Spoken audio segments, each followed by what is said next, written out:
Bless Mega Bible Quiz 2026 episode 17 answer revealing വീഡിയോയിലേക്ക് എല്ലാ പ്രിയപ്പെട്ട പ്രേക്ഷകർക്കും സ്വാഗതം. ഇന്നലെ ഞാൻ 5 ചോദ്യങ്ങൾ ചോദിച്ചിട്ടുണ്ടായിരുന്നു. അതിന്റെ ഉത്തരങ്ങൾ റിവീൽ ചെയ്യുന്നു. ആദ്യത്തെ ക്വസ്റ്റ്യൻ ഇതായിരുന്നു: 6 അക്ഷരമുള്ള ഒരു പദത്തിനകത്ത് 2 അവയവങ്ങളുടെ പേരുണ്ട്, പദം ഏത് എന്നുള്ളതാണ് ക്വസ്റ്റ്യൻ. ഉത്തരം വാൽ തലയാൽ എന്നുള്ളതാണ്.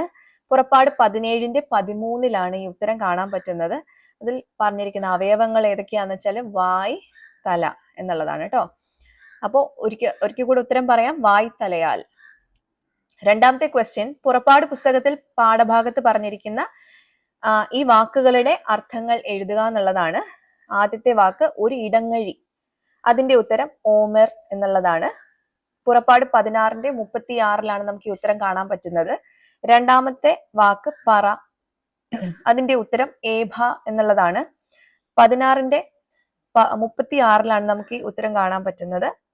മൂന്നാമത്തെ വാക്ക് മസ എന്നുള്ളതാണ്. അതിന്റെ ഉത്തരം എന്ന് പറയുന്നത് പരീക്ഷ എന്നുള്ളതാണ്. പുറപ്പാട് 17:7 അതിന്റെ ഉത്തരം നമുക്ക് കാണാൻ പറ്റുന്നത്. നാലാമത്തെ വാക്ക് മെരീബ, മെരീബയുടെ അർത്ഥം കലഹം എന്നുള്ളതാണ്. പുറപ്പാട് 17:7 തന്നെയാണ് ഇതും കാണാൻ പറ്റുന്നത്. അടുത്ത വാക്ക് എന്ന് പറയുന്നത് യഹോവ നിസിയാണ്. യഹോവ എന്റെ കൊടി എന്നുള്ളതാണ് അതിന്റെ അർത്ഥം. പുറപ്പാട് 17:15 നമുക്ക് ഈ ഉത്തരം കാണാൻ പറ്റുന്നത്. നിങ്ങൾക്ക് കൺഫ്യൂഷൻ ഇല്ല എന്ന് കരുതുന്നു. അടുത്ത ചോദ്യം ഇതായിരുന്നു: പുതിയ നിയമത്തിൽ 2 പ്രാവശ്യം പറഞ്ഞിരിക്കുന്ന മൂല്യമുള്ള ഒരു നാണയത്തിന്റെ തുടക്കം 2 അക്കങ്ങളാണ്. നാണയം ഏത്? അക്കങ്ങൾ ഏവ എന്നുള്ളതായിരുന്നു ക്വസ്റ്റ്യൻ. അതിന്റെ ഉത്തരം നാണയം എന്ന് പറയുന്നത് ദ്രഹ്മ, ദ്വിദ്രഹ്മ പണം, ചതുർദ്രഹ്മ പണം. അക്കങ്ങൾ എന്നുള്ളത് ദ്വി 2, ചതുർ എന്നുള്ളത് 4. മത്തായി 17:24 27 നമുക്ക് ഈ ഉത്തരം കാണാൻ പറ്റുന്നത് കേട്ടോ. നാലാമത്തെ ക്വസ്റ്റ്യൻ ഇതായിരുന്നു: 3 അക്ഷരമുള്ള ഒരു ഉപകരണത്തിന്റെ നടുവിലത്തെ അക്ഷരം മാറ്റിയാൽ ഒരു അടുക്കള ഉപകരണം കിട്ടും. എന്താണ് ആ 3 അക്ഷരമുള്ള ആ ഉപകരണം എന്നുള്ളതായിരുന്നു ക്വസ്റ്റ്യൻ. അതിന്റെ ഉത്തരം ചൂണ്ടൽ എന്നുള്ളതാണ്. മത്തായി 17:27 നമുക്ക് ഉത്തരം കാണാൻ പറ്റുന്നത്. അടുക്കള ഉപകരണം എന്ന് പറഞ്ഞിരിക്കുന്നത് ചൂൽ എന്നുള്ളതാണ് കേട്ടോ. അഞ്ചാമത്തെ ക്വസ്റ്റ്യൻ ഇതായിരുന്നു: ശ്രേഷ്ഠന്മാരായ തേരാളികൾ എന്നർത്ഥം വരുന്ന ഒരു പദം, അതായത് രഥി പ്രഭരന്മാർ എന്നുള്ളതാണ്.